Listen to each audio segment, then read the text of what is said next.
Et bonjour à vous, c'est Soroctone.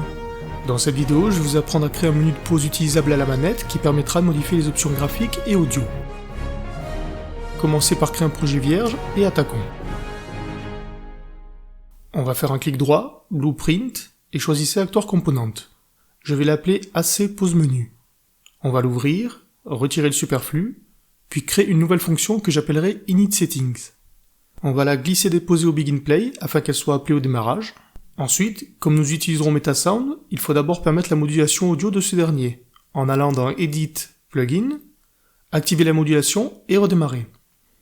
Une fois revenu, nous devrons ajouter ce nœud qui est essentiel et permettra de modifier les différents volumes. On va revenir dans le Content, créer un nouveau dossier que j'appellerai Modulation. Maintenant, clic droit et descendez dans Audio, Modulation et choisissez Control Bus Mix. Ce dernier peut être considéré comme une table de mixage. On va refaire clic droit et retourner dans Audio, Modulation, mais cette fois on va prendre le Control Bus. On va l'appeler CB Main, et en le gardant sélectionné, je vais faire CTRL D pour le dupliquer 3 fois. Et je vais les appeler respectivement CB Music, CB Effect et CB Voice. J'ouvre le Control Bus Mix pour lui affecter la musique, les effets et les voix. Ensuite, allez dans Edit, Project Settings, et dans la section Engine, rendez-vous dans Audio et double-cliquez sur Master. Cliquez sur Modulate, puis sur le plus pour permettre d'ajouter notre CB Main qui contrôlera à la fois la musique, les effets et les voix. De retour sur notre component, on va affecter le Control Bus Mix. Cette fonction équivaut à allumer la table de mixage, on va dire ça comme ça. Nous allons commencer par charger les Game User Settings, qui sont initialisés automatiquement par Unreal lors du lancement du jeu. Il nous reste donc à les charger, puis les appliquer. Ensuite, on va revenir dans le Content et créer un dossier Core. Et dans ce dernier, on va créer un dossier Struct dans lequel on va créer une nouvelle structure en faisant clic droit, Blueprint et Structure. Je vais l'appeler S Game User Settings. Et je vais ajouter toutes les variables du Game User Settings que nous pourrons modifier par la suite. L'avantage de créer une structure, c'est qu'on pourra regrouper la valeur de toutes ces variables en une seule entité. Une fois toutes les variables recopiées, retournez dans le component et ajoutez une variable qu'on appellera Game User Settings, qui sera du type de la structure que nous venons de créer. Je reste appuyé sur CTRL et je fais glisser ma variable pour en faire un get, puis je pars du pin d'exécution pour faire un setMember, et en sélectionnant ce dernier, je vais dans les détails et je vais cocher toutes mes variables afin qu'elles soient accessibles en entrée.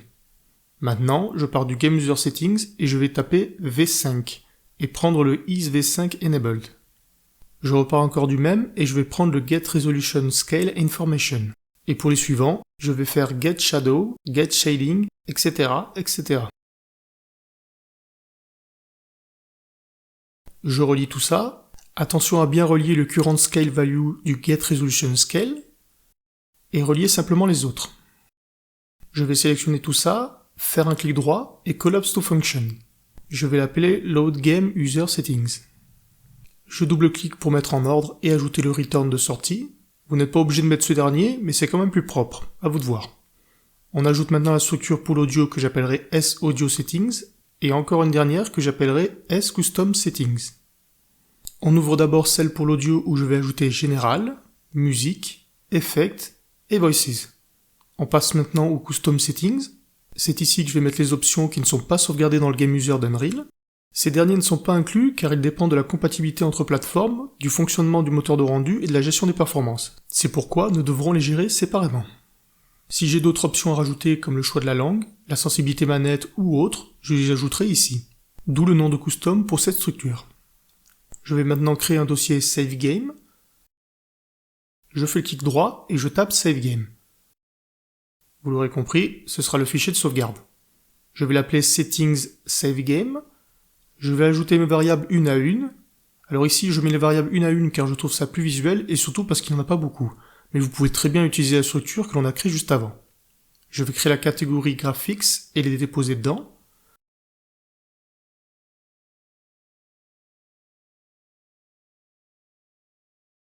Je fais de même avec les paramètres audio.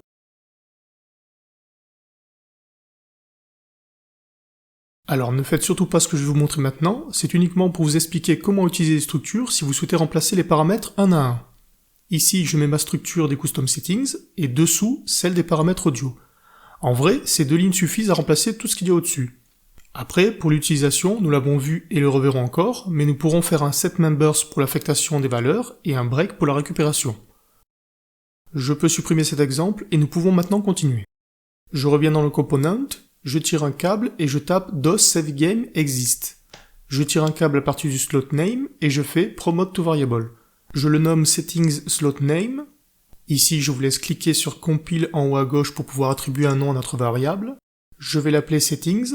Ce sera le nom du fichier de sauvegarde que l'on va rechercher dans un premier temps pour voir s'il existe, et que l'on va créer le cas échéant. Maintenant, avec la condition branch, si la sauvegarde n'existe pas, on la crée, on lui affecte le savegame, on va promouvoir le return value en variable, que je vais appeler settingsSave.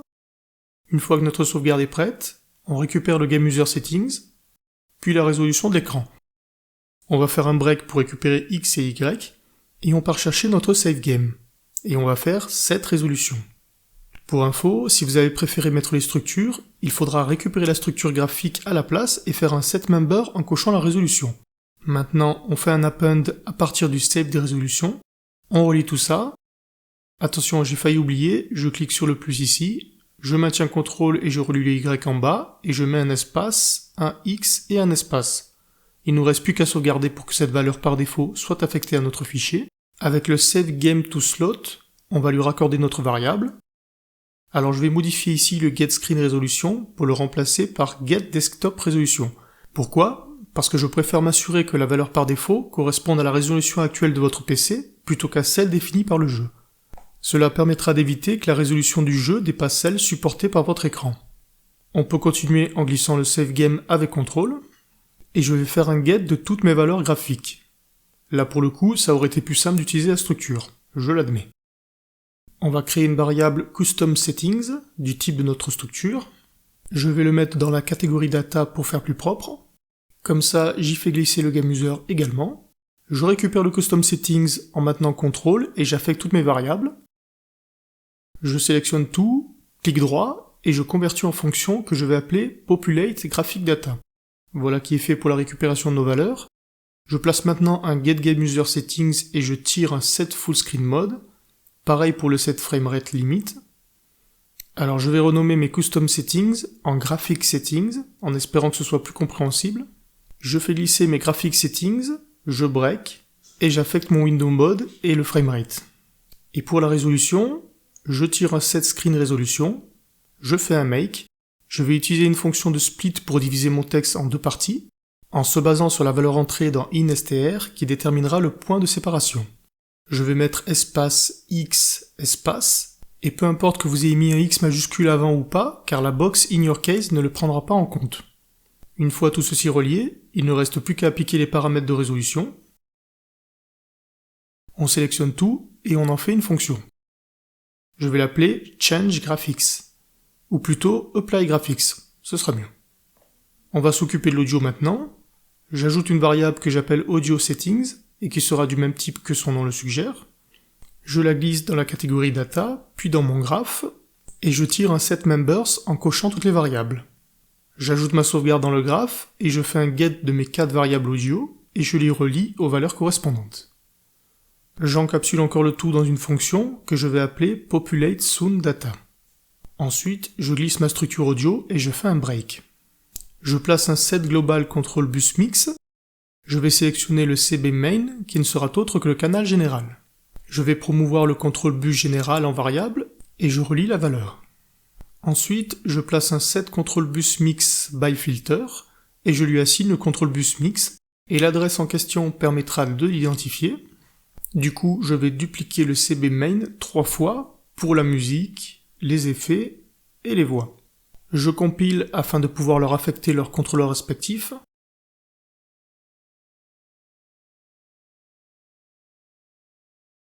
Maintenant, l'avantage en déposant mon CB musique, c'est que je vais affecter dynamiquement son nom en le reliant à l'adresse filter. Je vais dupliquer ça 2 fois pour les effets et les voix, et je vais faire glisser mes variables pour les remplacer comme il faut. Voilà.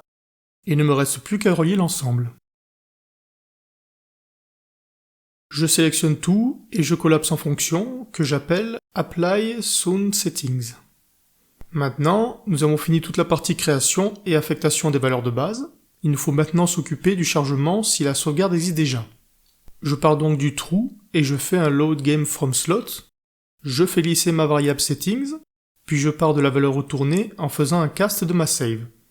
Je fais glisser ma save et je viens la déposer ici, ce qui aura pour effet de la relier automatiquement. Et là, il me restera tout simplement à remonter toute la partie de la fin qui charge et applique les données juste après l'affectation de ma sauvegarde. Et enfin, vous commencez à avoir l'habitude, j'englobe tout, collapse function, et je l'appelle load custom settings. Je vais faire un peu de rangement en créant une catégorie audio, où je vais faire glisser mes contrôles bus. Voilà. Je compile et sauvegarde. Nous avons donc l'activation de la modulation, le chargement des game users, et de notre sauvegarde. D'ailleurs, on va se rendre dans notre sauvegarde en cliquant juste là, sur la loupe, pour la retrouver directement. On l'ouvre, et ici, je vais affecter les valeurs de base de mes variables de son. Pour les variables graphiques, on peut changer le mode d'affichage et la limite FPS si on veut. Par contre, pour la variable Saved Resolution, on la laissera vide car si vous vous souvenez, on lui a affecté automatiquement celle de l'écran. Alors, on n'est pas trop mal, mais je vais quand même faire une petite modification du nom de la variable framerate pour max FPS, car je la trouve plus explicite. Je vais aussi la modifier dans la structure pour rester un minimum cohérent. Si je compile le composant, j'ai une erreur. Si je clique sur l'erreur, j'ai juste à couper le lien obsolète et afficher la remplaçante pour la relier à sa place. Plus qu'à compiler et sauvegarder. Passons à la création des widgets. Je crée un dossier widget dans le content, mais avant d'aller plus loin, nous allons activer le plugin permettant une mise en place simple de l'utilisation de la manette avec les widgets. Il se nomme Common UI. Toujours en bêta, mais très utile. Redémarrer le projet, et j'en profite pour une petite mise en garde avant de continuer, car il est fort probable que vous ayez ce bug aussi. Pendant les tests, après avoir quitté l'exécution, il pourra arriver que le pointeur de la souris disparaisse. Rien de bien grave, mais assez ennuyeux. Si cela vous arrive, il vous suffira juste de relancer l'exécution avec Alt-P, et de refermer avec échappe pour retrouver votre pointeur. Tout simplement. Continuons. Une fois le projet redémarré, il faudra le configurer en allant sur Edit, Project Settings, cliquer sur Common Input Settings, déplier le Platform Input, Windows, défaut, et ici, il faudra modifier la valeur du gamepad par défaut en mettant générique. En dessous, on va cocher la prise en charge du nouveau système d'input qui n'est plus si nouveau que ça maintenant. Et ensuite, dans les General Settings, il faut changer le Game Viewport Client par le Common Game Viewport Client. Il faudra encore redémarrer, et une fois ceci fait, rendez-vous dans le dossier Widget, puis clic droit, User Interface et Widget Blueprint. On sélectionne User Widget, on va l'appeler WBP Stacker, on l'ouvre et on va chercher Stack pour récupérer le widget Stack que l'on va déposer ici. On va cocher le isVariable afin de pouvoir l'utiliser dans le graphe, et on le renomme Widget Stack. Je vais dans le graphe et je vais créer la fonction pushWidget, je fais glisser le widget Stack, et je tire un pushWidget. Je relie en haut et en bas afin de créer automatiquement la valeur d'entrée. Je place un return node et je relie ma valeur de sortie. Je crée maintenant la fonction removeWidget, et pareil, je fais glisser mon stack, removeWidget, et je relie. Après, l'utilité de ce stack sera en fait d'empiler les widgets les uns au-dessus des autres avec le push en nous affichant seulement le dernier de la pile. Et lorsqu'on fera un remove, il retirera le widget de la pile et fera apparaître celui du dessous. Je retourne dans le component, et dans l'init settings, je vais afficher mon stacker à l'écran avec un create widget. Je sélectionne mon stacker, je promote un variable que je nomme WBP Stacker, et je mets un add viewport. Je mets un return node pour clôturer cette fonction proprement. Je vais encore créer une nouvelle fonction que j'appelle pushWidgetToStack, et avant de l'attaquer, je vais faire un peu de rangement en créant une catégorie Settings, où je vais faire glisser tout le reste. Pour le widget, je vais mettre Display.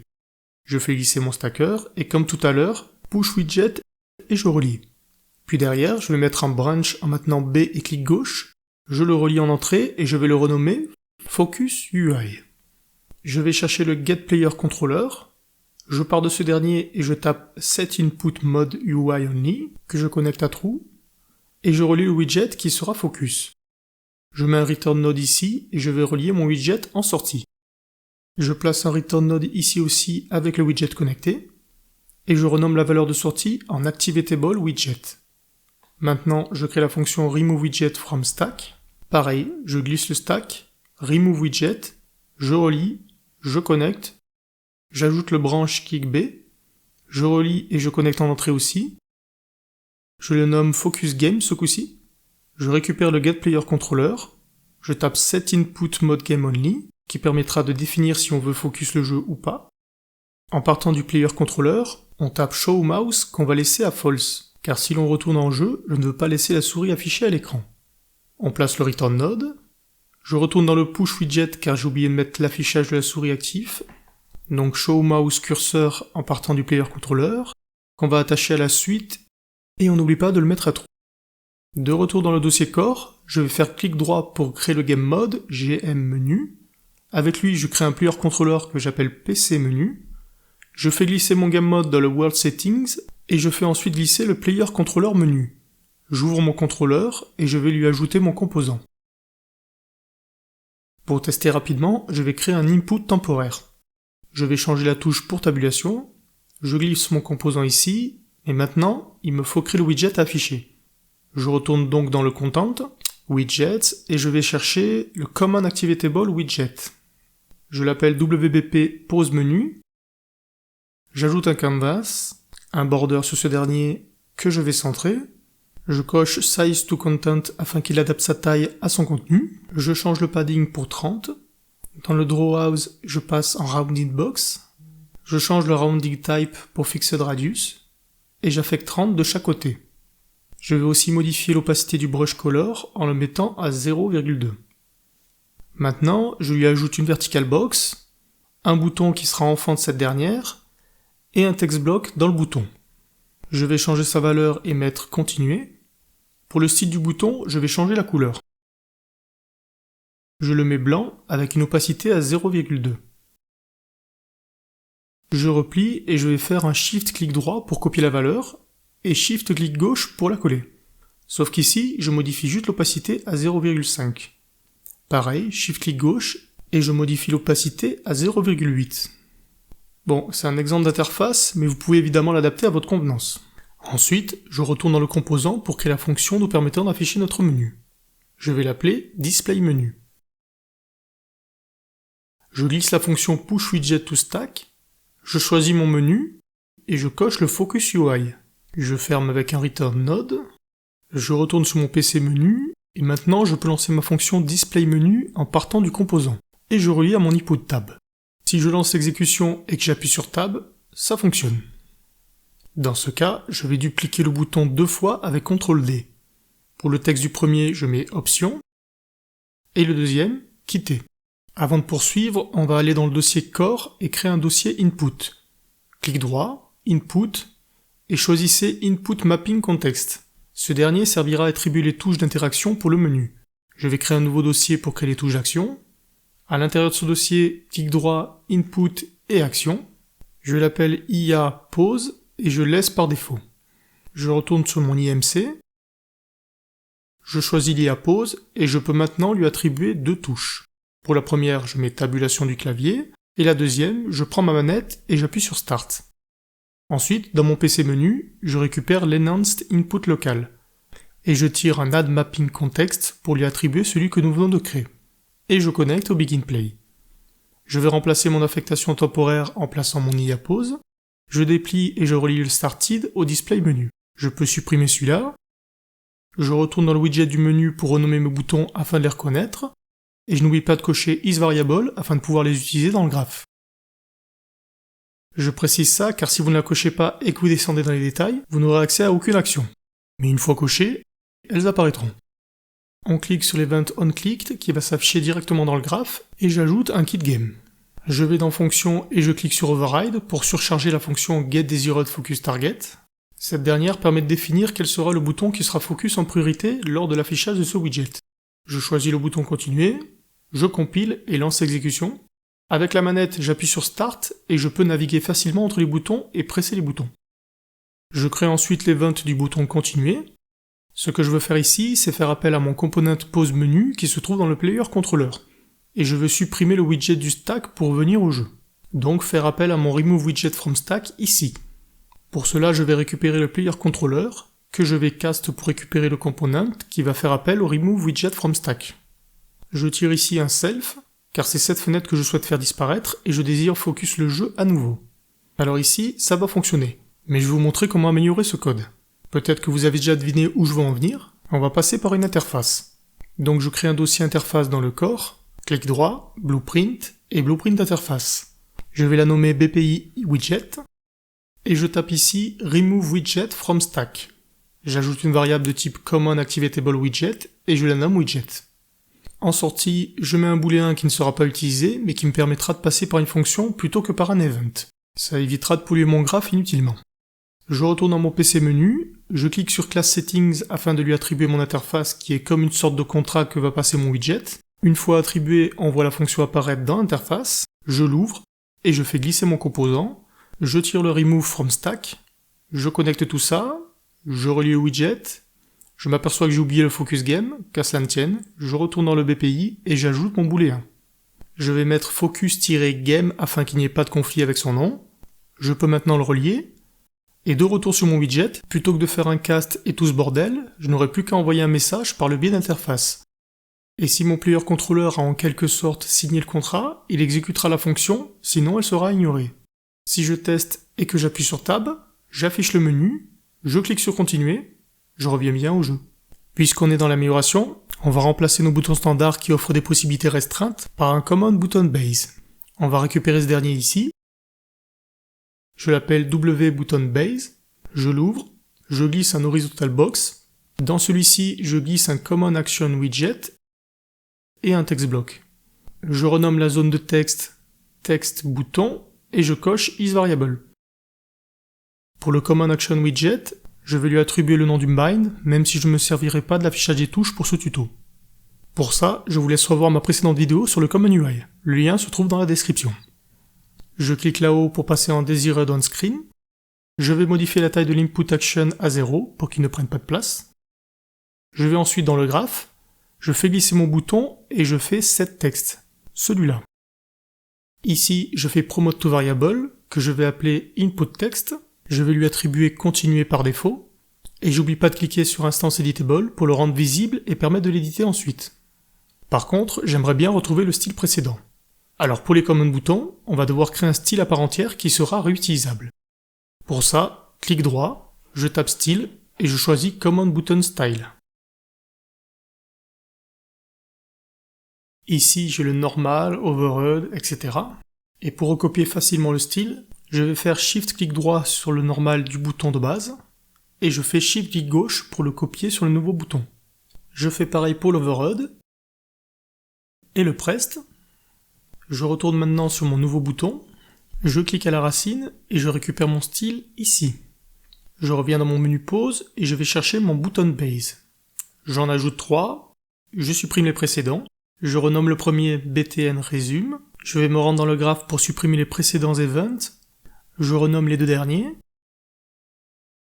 je compile, une erreur s'affiche, c'est normal, il faut que je sélectionne tous mes boutons et que je coche isVariable, afin de revenir dans la fonction getDesiredFocusTarget pour pouvoir lui attribuer mon nouveau bouton. Maintenant, si je sélectionne mon bouton d'option, je peux le renommer car j'ai rendu l'input text editable, je vais l'appeler option, et le suivant, kit.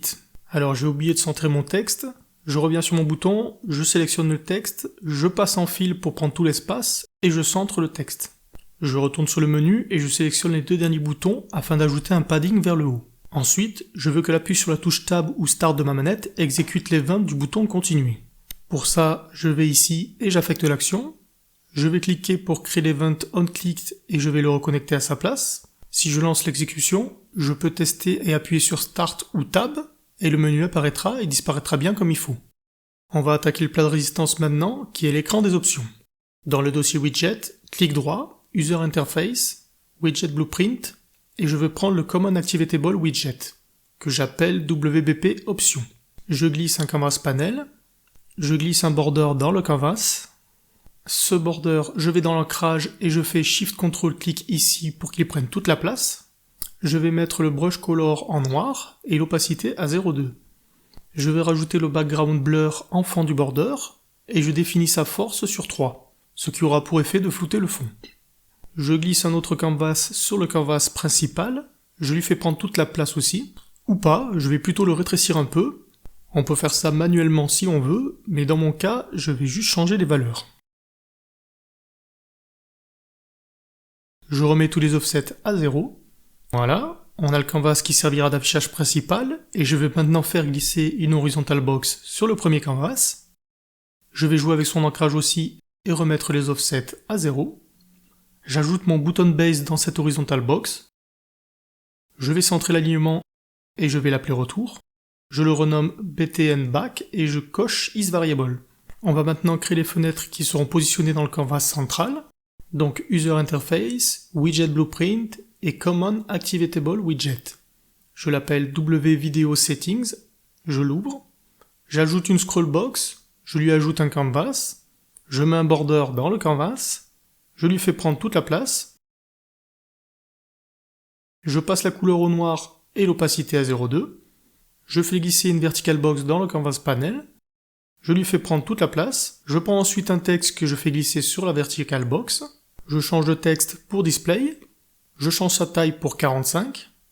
J'ajoute une nouvelle vertical box dans celle existante. Je lui mets un padding de 20. Dans cette vertical box, je vais mettre une horizontal box dans laquelle je vais mettre un text box. Je vais mettre résolution. Je vais sélectionner cette horizontal box et la dupliquer avec CTRL D. Je vais changer les zones de texte pour mode d'affichage, FPS, ou plutôt limite FPS pour être exact, V5 pour la synchronisation verticale, et le pourcentage de l'écran. Je vais maintenant sélectionner tous mes text blocks afin de les mettre sur Fill, et 0,5 pour qu'ils prennent la moitié de la place. Rien ne se passe et c'est normal car ils sont seuls sur leur ligne, mais on va bientôt leur ajouter de la compagnie. D'abord je vais faire un clic droit sur cette vertical box et faire un wrap with vertical box, ce qui aura pour effet de l'englober dans une nouvelle vertical box. Je vais dupliquer celle-ci, on va sélectionner les deux vertical box et mettre un padding de 20, ce qui sera pas trop mal je pense. Bon, après libre à vous d'adapter tout ça, je sais que c'est peut-être un peu barbant à faire, mais il faut le faire. Alors ici, j'ai voulu traduire les noms des variables en français, mais j'ai préféré revenir au nom anglais pour éviter toute confusion. Donc je vais renommer tout ça, Shadow, Shading, View Distance, Anti-aliasing, Post-process. Je vais dupliquer l'horizontal box avec CTRL D autant de fois qu'il y a de paramètres. Texture, Foliage, Visual Effect, Réflexion et Global Illumination. En titre ici, je vais changer pour Graphics. Pour le coup, je vais changer ici aussi. Window Mode et Screen Percentage. Maintenant, on revient dans le dossier Widget, clic droit, Blueprint et on tape Common User Widget, que je vais appeler WSelect Options. Je mets une horizontal box, puis une size box pour le redimensionnement automatique, un overlay dans la size box qui permettra de superposer plusieurs éléments. Je place un bouton dedans et je règle son opacité à 0. Je fais glisser une image que je place au premier plan. Maintenant, on va créer un dossier image où on va importer les flèches qui seront disponibles en téléchargement dans la description. Je place ici la flèche gauche, left row. Je passe en desired on screen. Voilà, on a la partie droite. Alors avant de continuer, il faudra aller chercher ici la variable isFocusable et la désactiver, car je ne veux pas que ces boutons-là puissent être focus par la manette, et vous comprendrez bientôt pourquoi. Je renomme le bouton btn left, je n'oublie pas de cocher isVariable, et je lui fais prendre tout l'espace. Je renomme ma sizebox en sbleft, et je vais la dupliquer et la renommer sbwhite. Je renomme également son bouton en btn white. Il ne me reste plus qu'à changer son image pour le right row. J'ajoute maintenant une nouvelle sizebox que je vais placer au centre. Je place un bouton à l'intérieur et un texte dans ce bouton. Pour le bouton, je définis l'opacité du background à 0. Les sizebox sont un peu grandes, donc je vais leur assigner une largeur et une hauteur qui sera de 40. Je vais renommer le text block en txt select et je coche isVariable. Je lui demande de prendre toute la place horizontalement et de centrer le texte. Je vais dans le graphe, je glisse le texte, je fais set text. Je peux supprimer le superflu. Ici, je fais un promote to variable et je vais l'appeler values. Je le supprime du graphe et je passe la variable en array et je coche instance editable. Maintenant, je vais pouvoir déposer mon tableau et faire un get. Je fais un promote to variable du nombre et je l'appelle select index. Et je peux le relier au setText. Je vais l'encapsuler dans une fonction qu'on appellera refreshText. Ça nous permettra de mettre à jour le texte avec la valeur sélectionnée. On va mettre des valeurs de base pour notre tableau. Low, Medium, High, Ultra. Maintenant ici, les boutons sur les côtés seront activables à la souris et la manette pourra focus seulement celui du centre. Je vais ajuster la longueur de la sizebox à 300. L'avantage d'avoir mis des sizebox, c'est que la taille s'adaptera à la résolution d'écran. Maintenant, on sélectionne le bouton et on descend dans les détails.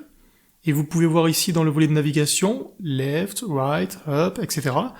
On va sélectionner Custom, puis créer fonction. Je la renomme Gamepad Select.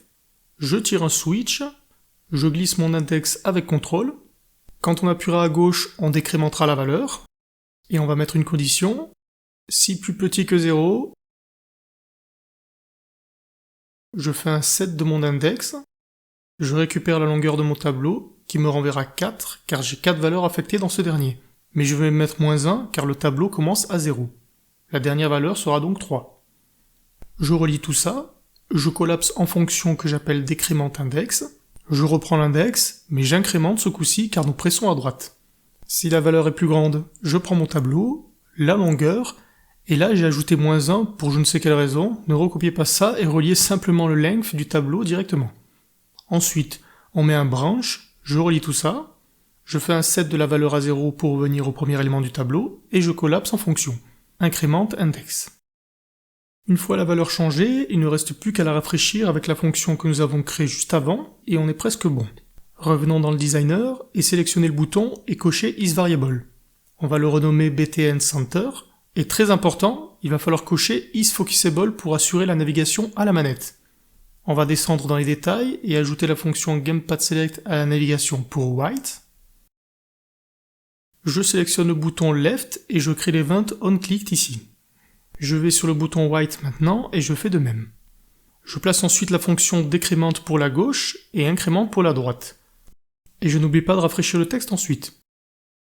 De retour dans le Video Settings, je vais chercher mon bouton de sélection et je le dépose dans la première horizontal box. Pensez bien à cocher isVariable ici. Maintenant, on va dupliquer ce select sur toutes les horizontal box du dessous. Une fois ceci fait, je vais renommer le premier en Select Resolution et je vais cocher isVariable parce que j'avais oublié. En dessous, Select Window Mode, et etc. et etc. C'est important de bien les nommer car on va toutes les utiliser dans le graphe après. Alors autant faire ça bien dès le départ.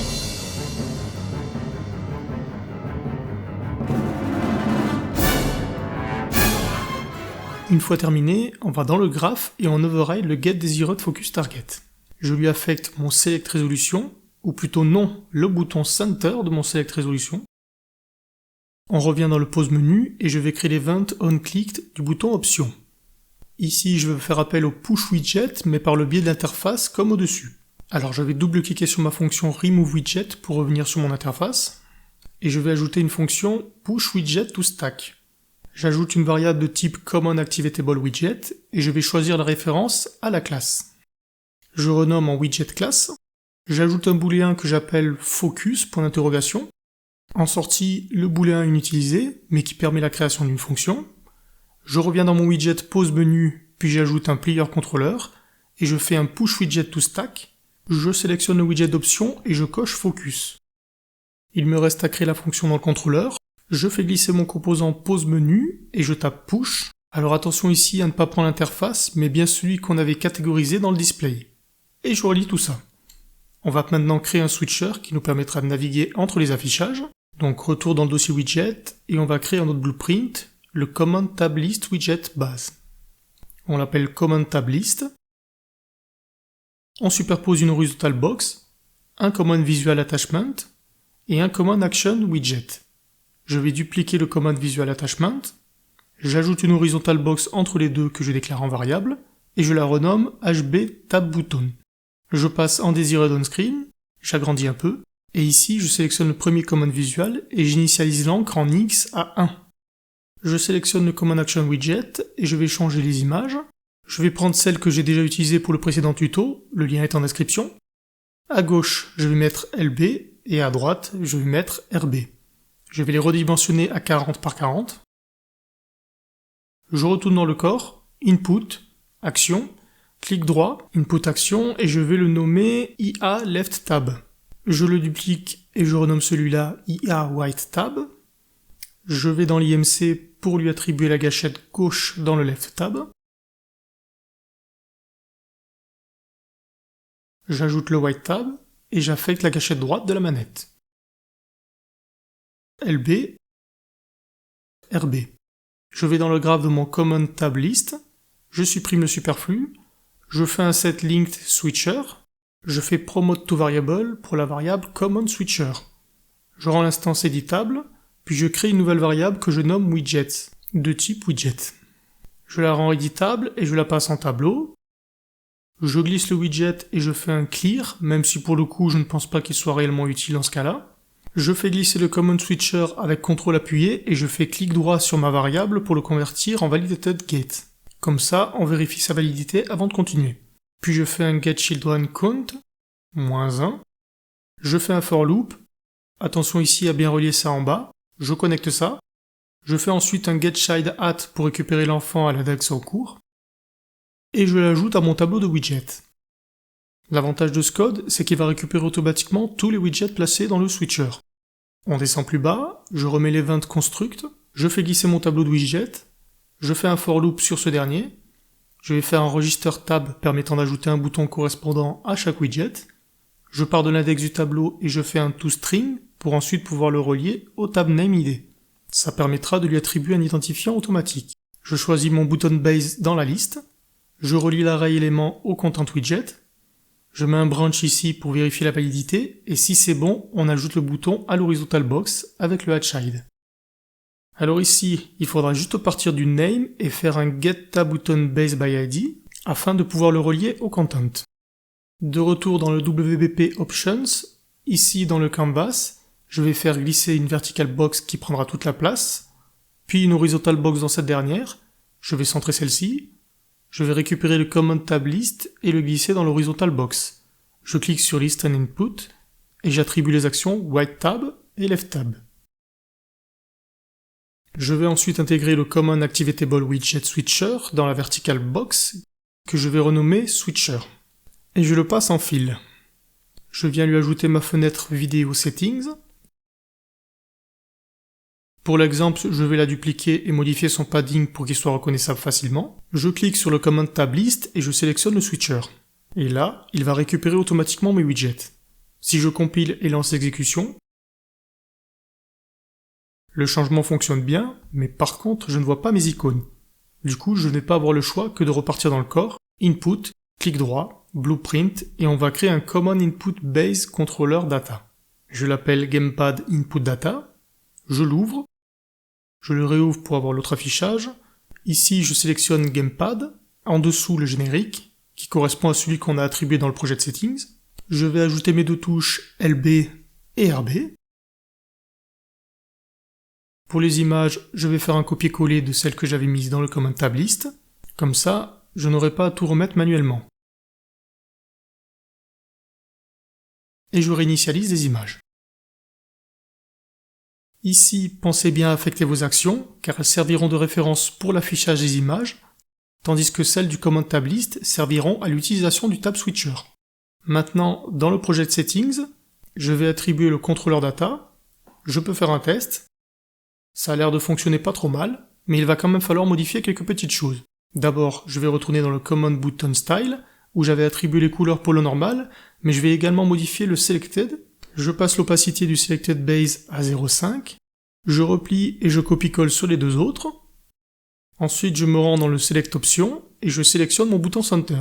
Et je vais modifier l'opacité de la couleur normale à 0,2, le Override à 0,5 et le Pressed à 0,8. Ensuite, on va retourner dans le Command Tab List et on va ajouter une variable que je vais appeler TabName, de type texte. J'en fais un tableau et je coche Instance Editable. Je glisse mon tableau dans le graphe. Je fais un get, je relie à l'index, je vais faire un cast de mon bouton, car je ne vois pas faire une interface juste pour ça, et surtout que ça n'aura pas vraiment d'impact. Je fais un text is empty et note, comme ça on vérifie que le texte n'est pas vide avant de l'affecter à notre bouton. Et je vais dans mon button base pour créer une fonction. Je clique sur le plus et je l'appelle refresh text. Je glisse mon input text sur la flèche et je relie pour créer l'entrée. Je glisse mon text button et fais un set text et je relie à la sortie de mon setter. Je retourne dans le command tab list et je peux maintenant appeler la fonction refresh text et relier input text ici. On retourne sur le command tab list du widget des options et maintenant nous avons le tableau tab name où nous pourrons attribuer un nom à nos boutons. Je mets vidéo et audio. Si on lance l'exécution, je peux voir que mes boutons en haut correspondent bien à ce que j'ai configuré et les couleurs permettent bien de saisir ce qui est sélectionné et survolé. Alors je vais retourner dans le vidéo settings car la scrollbox ne fonctionne pas correctement. Il faut sélectionner le vertical box et cocher Size to Content afin de pouvoir scroller jusqu'en bas. Je vais sur ma scrollbox et je vais changer ici pour Animated Scroll et je vais cacher la scrollbar. Mais vous pouvez la laisser visible si vous le souhaitez. Alors si l'on reteste, le scroll devrait maintenant être possible. Si vous voulez améliorer la navigation à la manette pour la scrollbox, je vous conseille de passer le Into View ici à Center. Je vous laisse essayer et choisir le réglage qui vous conviendra le mieux. On va revenir dans le Content, Widget, et on va dupliquer le Video Settings. Je vais l'appeler W Audio Settings. Je l'ouvre et je vais supprimer la vertical box du bas. Ensuite, je change le titre qui va devenir Audio. Dans la vertical box, je supprime la dernière horizontal box et je vais changer tous les textes. Je vais mettre Général, Musique, Effects et Voices. Je supprime tous les selects qu'on va remplacer tout de suite par l'analog slider qui sera en fil à 0,5. Comme ça, ils partageront l'espace de manière équitable étant donné que le texte est aussi à 0,5. Je vais modifier la taille du normal thumb que je mettrai à 30. Et la barre thickness, je vais la passer à 10, histoire que ce soit plus visible. Je vais copier-coller tout ça. Je compile, j'ai une erreur, c'est normal. Je supprime ça pour l'instant. Et je vais maintenant dupliquer mon analog slider sur chacune des horizontal box du dessous.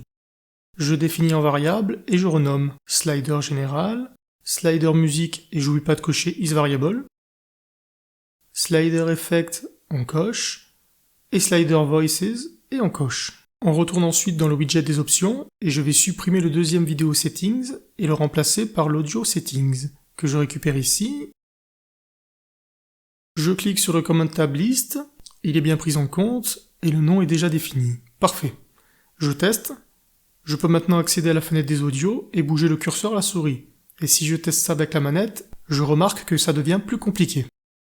On va régler ça en revenant sur notre widget audio et sélectionner tous les sliders, et on va modifier le step size à 0,1. Mais avant de relancer, on va se rendre dans le graphe et revenir sur les Get Desired Focus Target pour connecter le slider général ici.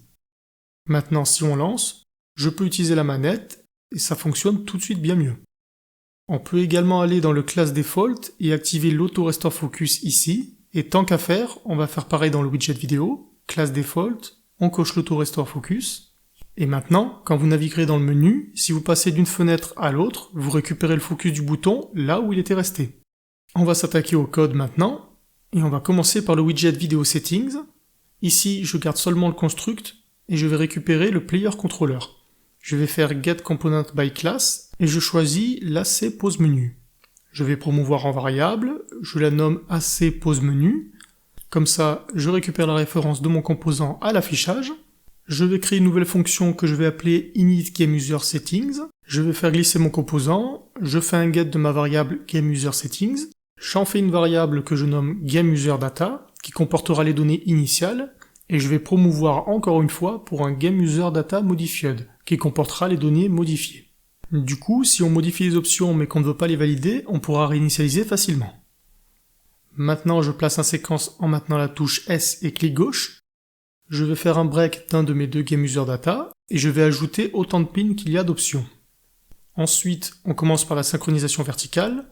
Pour lui, il va falloir revenir dans le designer, cliquer sur le select et supprimer toutes ces valeurs. On va ajouter deux entrées à la place, la première sera Disable, et la seconde sera Enable. Du coup, ça nous arrange bien car la valeur 0 c'est faux et 1 c'est vrai. Donc comme c'est un booléen, je n'ai plus qu'à glisser mon select v5 et je me rends compte qu'il manque une fonction. Qu'à cela ne tienne, on va se rendre dans le select option, on va créer une nouvelle fonction, on l'appelle setSelectedIndex, je fais glisser le selectedIndex sur la flèche pour ajouter le setter, et je relie pour créer une entrée. Je fais ensuite un refresh text et le tour est joué. Je reviens sur mon vidéo settings et je peux faire le set selected index. je connecte au premier select et je relie mon booléen qui sera converti automatiquement en entier. Je récupère le select screen percentage, et là, pour le resolution scale, on va se baser sur les valeurs d'Unreal. Pour ça, revenez sur votre level et cliquez sur Settings, et dans Engine Scalability Settings, on y retrouve notre screen percentage. Mais pour l'activer, il faut cliquer sur Play et revenir dans les settings. Maintenant, si vous cliquez par défaut, on est à 0, Performance 50, Balanced 58, Quality 67 et Native à 100. Du coup, on va reporter ça d'abord sur le designer, on clique sur le select du screen percentage, on supprime tout, on ajoute les 5 entrées pour défaut, Performance, Balanced, Quality et Native.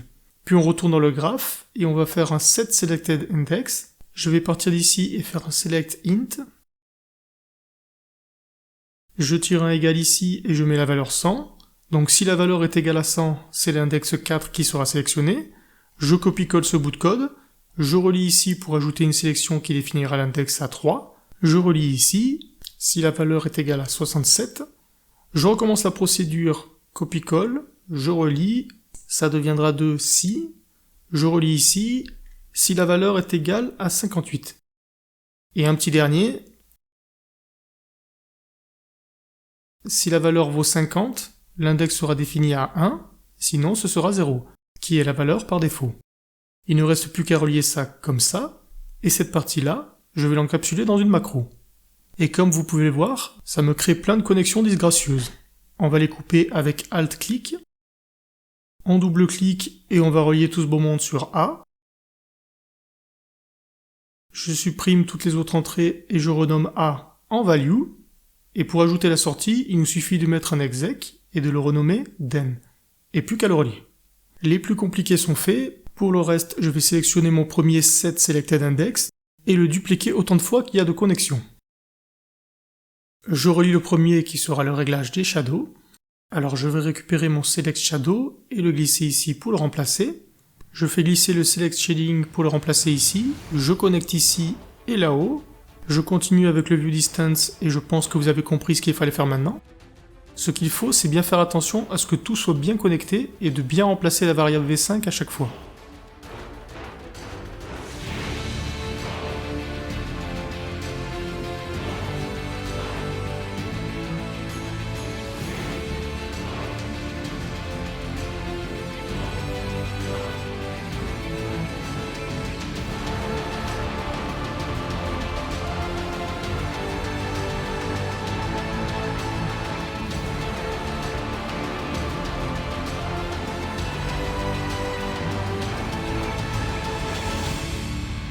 Une fois toutes les connexions faites, je vais ajouter mon return node qui sera exécuté en dernier par le sequence et qui clôturera cette fonction. J'ajoute la fonction initGameUserSettings à la suite de l'event construct. Si je fais un test maintenant et si tout est relié correctement, les valeurs devraient correspondre à celles du moteur. Je continue en glissant assez pause menu et je récupère les graphiques settings, promote to variable que je renomme graphic data. Je copie cette variable et je la renomme graphic data modified. Je la fais glisser ici et je relis. Comme tout à l'heure, je fais un break et j'ajoute un sequence auquel j'ajoute 2 entrées. Pour le window mode, si je tire un switch, on peut voir qu'on a 3 modes. Mais personnellement, je trouve le window mode full screen sans intérêt, je ne vais donc pas l'ajouter. Je vais dans le designer et j'ajoute le window mode en 0 et le full screen en 1. Ce qui se traduira dans le graphe par ce code-là.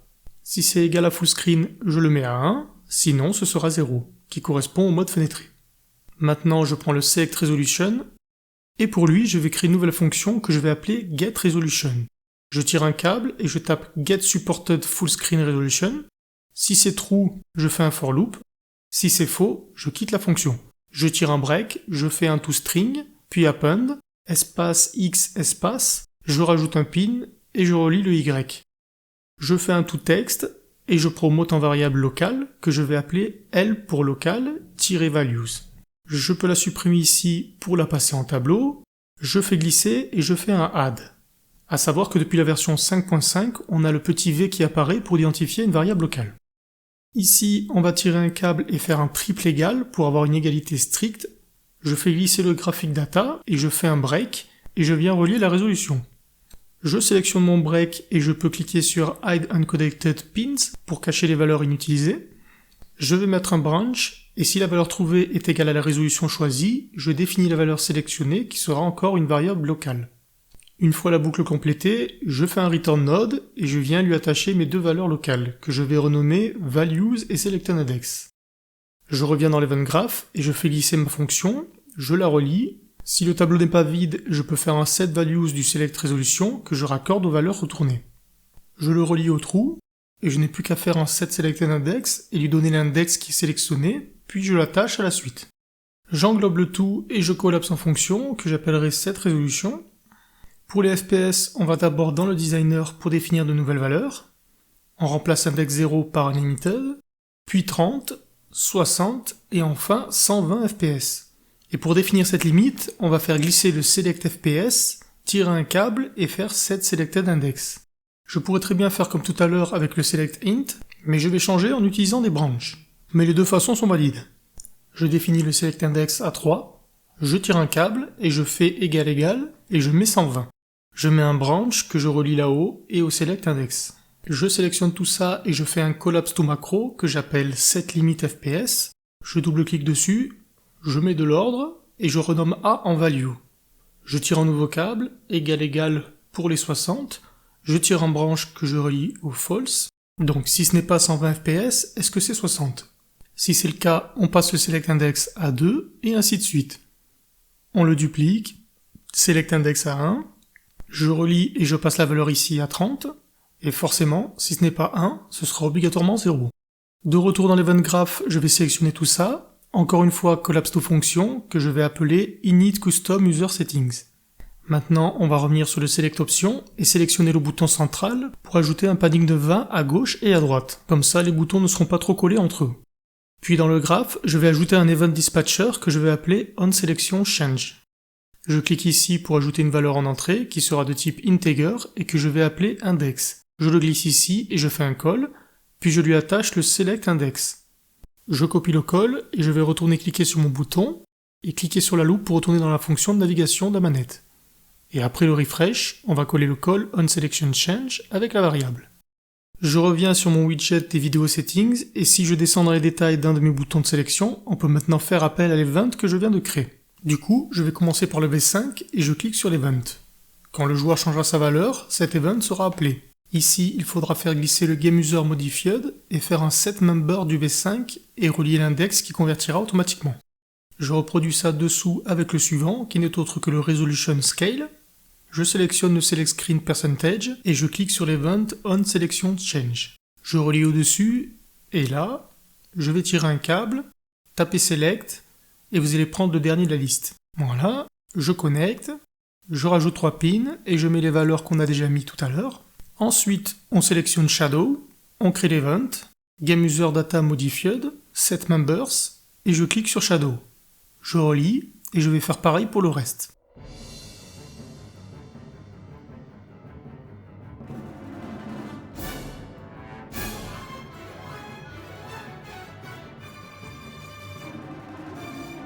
Une fois arrivé au dernier, je vais tout sélectionner, puis appuyer sur C, et je vais taper Change Game User.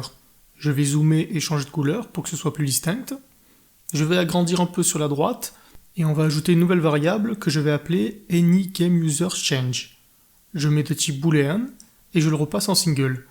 Je maintiens Alt et je fais glisser pour faire un setter, je coche, et je le relie à la fin de chaque event. Si une valeur du GameUser a changé, on le saura maintenant grâce à cette variable.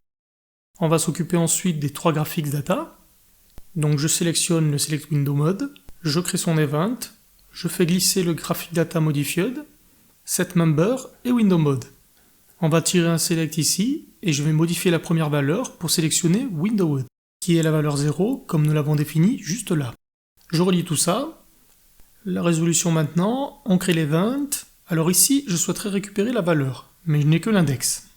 Je vais donc retourner encore une fois dans mon Select Option et je vais créer la fonction getSelectedValue. Je fais glisser mon tableau, le selectIndex, je fais un getCopy, je relie l'index et je vais relier ça comme ça afin que ça me crée automatiquement une sortie du même type. Je clique ici afin de pouvoir passer la fonction en pur. Du coup, si je reviens dans Video Settings, je tire un câble et je fais Get Selected Value, j'ai ma fonction pure qui apparaît. J'ai plus qu'à copier ce bout de code là-dessus et modifier la variable du setMembers et il n'y a plus qu'à relier. Même manip pour le Select FPS. Je fais glisser et je fais Get Select Index. Je copie et je change la variable résolution pour Max FPS. Je tire un Select ici. Je peux relier de ce côté. J'ajoute 2 pins supplémentaires et je tape les valeurs 0, 30, 60 et 120 FPS. 0 étant interprété comme FPS illimité. Pareil, on englobe tout, touche C, j'appelle ça Change Custom Value et je colorise en bleu pour faire joli. Je vais dupliquer le booléen AnyGameUserChange et je vais renommer sa copie AnyCustomValueChange. Je le place en setter ici, je relie et le mets à true. On va revenir sur notre ACPoseMenu pour créer une fonction permettant de mettre à jour les datas. Je vais appeler cette fonction ChangeGameUserData. Je glisse le GameUserData sur la flèche et je le relie pour faire un setter en entrée. Je fais un break, j'ajoute un getGameUserSettings et un séquence à la suite. Je vais tirer mon GameUser et faire un setV5 que je vais relier là-haut. Puis ici. Ensuite, setResolutionScaleValue, je connecte en haut et en bas. Les shadows pareil. Et ainsi de suite jusqu'au dernier.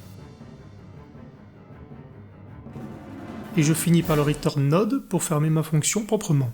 Alors ici, je vais faire glisser la variable GameUserSettings afin de me permettre de sélectionner tout ça et de collapser en fonction que j'appellerai setGameUserSettings.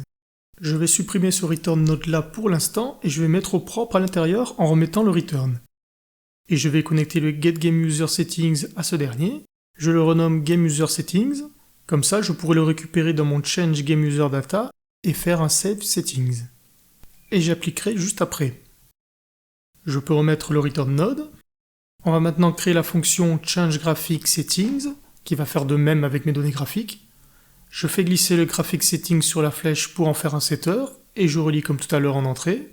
Je fais un break, je glisse ma sauvegarde et je fais un setWindowMode, puis setSavedResolution et enfin setMaxFPS. Je mets au propre et je relie chaque variable. Et enfin, je sauvegarde mes nouvelles données modifiées. Je n'oublie pas d'attacher mon setting slot name et je vais déposer ma fonction applyGraphics et le return node. On peut revenir sur le video settings où on va ajouter une nouvelle fonction qui s'appellera AnyChange. Je glisse mes 2 booléens que je relie avec un OR. Je relie à l'entrée pour faire une sortie du même type et je relie ça. Je passe la fonction en pure en cochant la case. Je me rends dans la fenêtre d'options et je sélectionne le bouton retour. Je crée l'event onClicked et ici dans l'event construct, je fais appel à mon player controller, getComponentByClass, je sélectionne la classe recherchée qui est mon ACPoseComponent et je vais le promouvoir en variable que j'appellerai ACPoseMenu. Maintenant que j'ai la référence à mon composant ACPoseMenu, je vais le récupérer et passer dans le designer pour passer le widget Video Settings en variable en cochant la case. Du coup, on pourra le récupérer ici et le faire glisser dans le graphe. Je tire un câble et tape AnyChange, je mets un branch. S'il y a le moindre changement, je vais faire appel au pushWidgetToStack du pose-menu. On va créer la fenêtre modale juste après qu'on affectera ici. Mais d'abord, je vais tirer un autre câble du pose-menu et faire un removeWidgetFromStack. Je le relie à false et pour le widget, je tire un câble ici et je tape self. On retourne dans le dossier widget où l'on va créer un Common Activatable Widget qu'on va appeler WBP Modal Apply. À l'intérieur, je vais mettre un canvas. Dans ce canvas, un border. Je lui fais prendre toute la place. Je change son brush color. Je le passe en noir avec une opacité à 0,1. Je glisse un background blur dans mon border. Je mets sa force à 3 pour avoir un léger flou. Je fais glisser un nouveau canvas dans le précédent. Je mets encore un border dans le nouveau. Je vais centrer le canvas et cliquer sur Size to Content. Je mets à 0 ici pour faire propre, mais c'est pas nécessaire. Le border pareil, centre et Size to Content. Et je vais changer le padding à 50.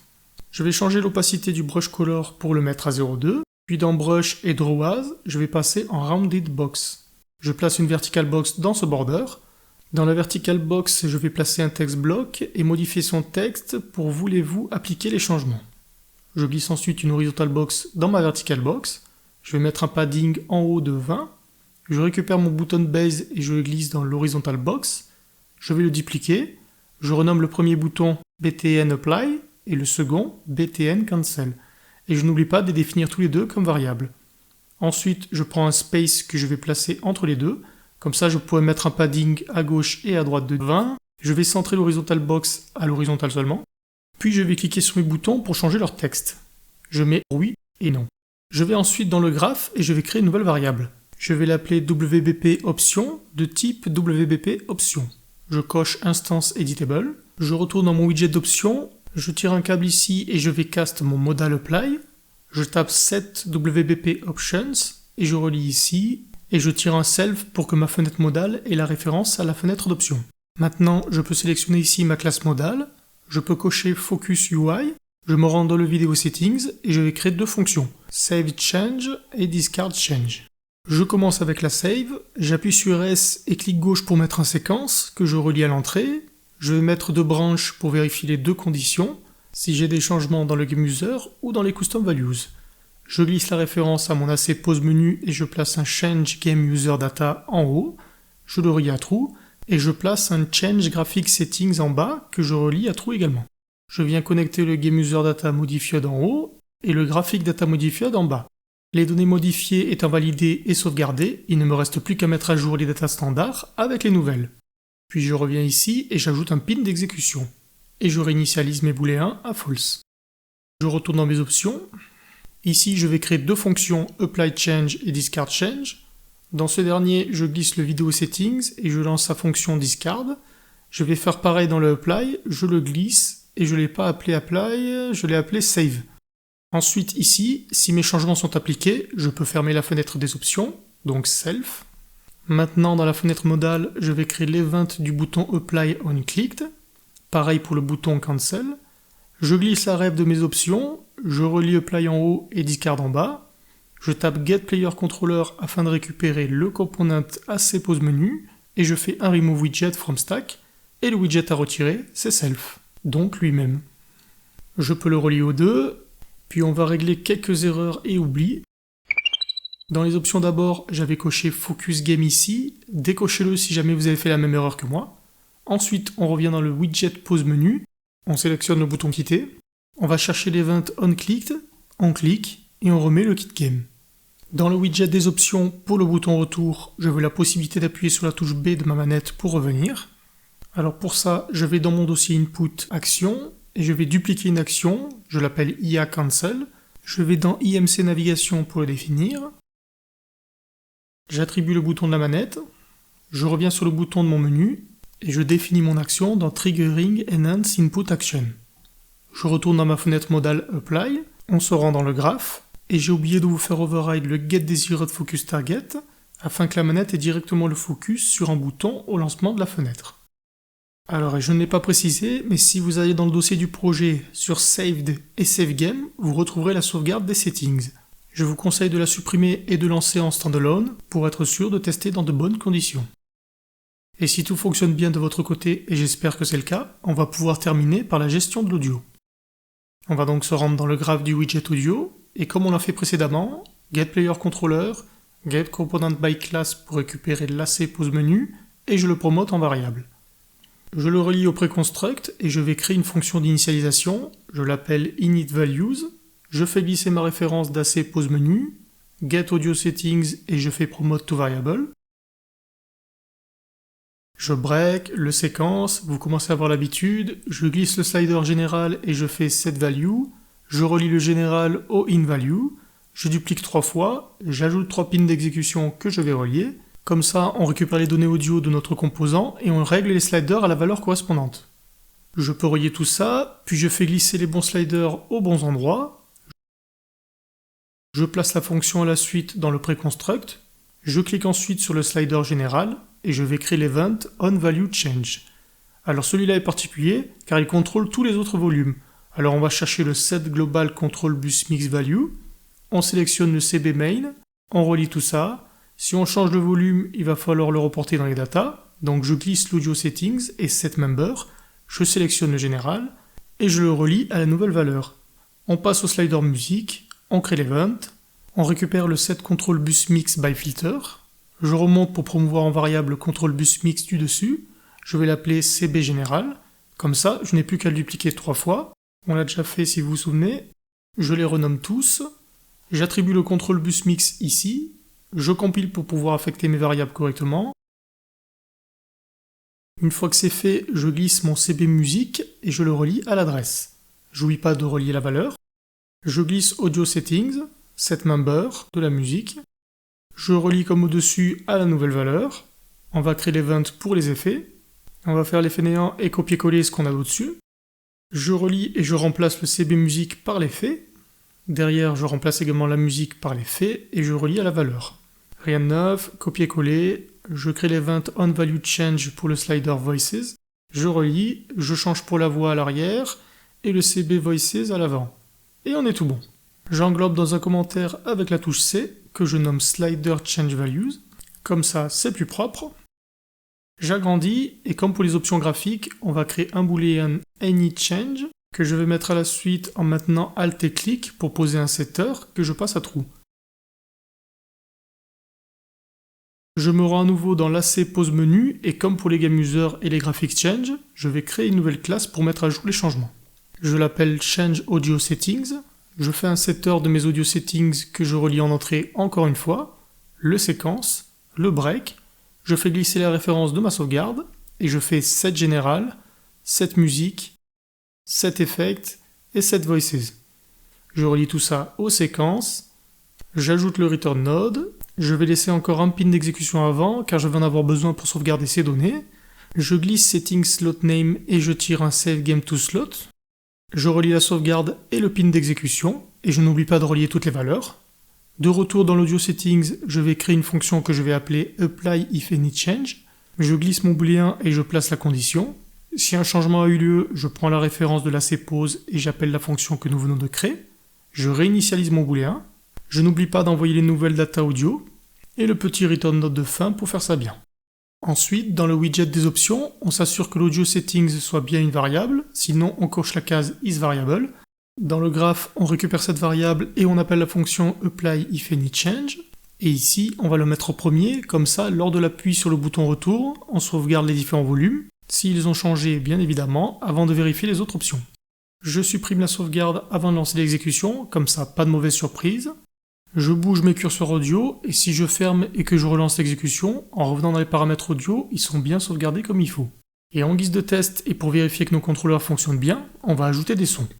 Clic droit, audio, et sélectionner MetaSound Source. Je vais l'appeler MS Play Sound. Je tire un câble ici et je tape Wave Player, stéréo.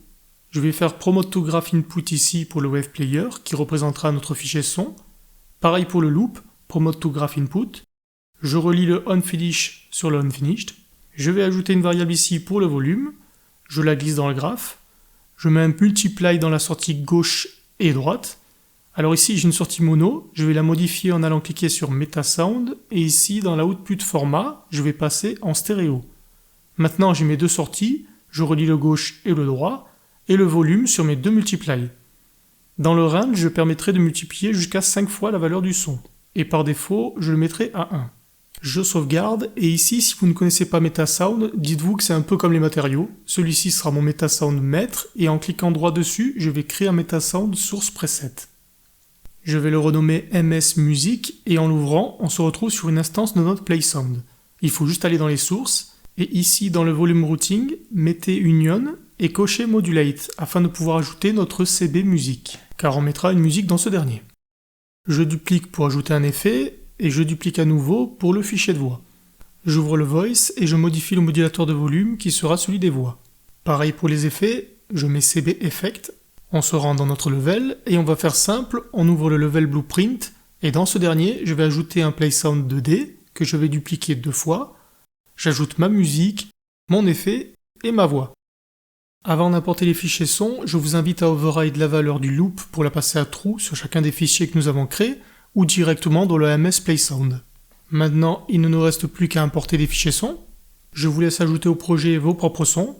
Perso, j'importe une musique, un son et une voix. On retourne dans notre MS Music, je sélectionne le Wave Asset, je coche l'Override et je vais chercher ma musique.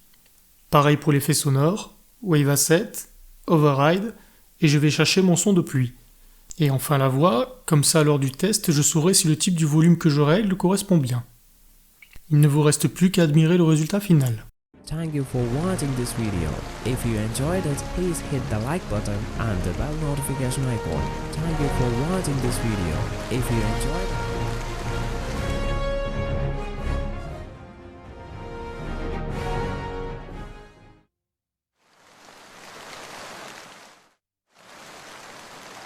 you enjoyed it, please hit the like button and the bell notification icon. Enfin, si vous voulez faire disparaître les contours indiquant la navigation à la manette, rendez-vous dans Project Settings et descendez jusqu'à User Interface, et ici, vous pouvez passer le Render Focus Roll à Never.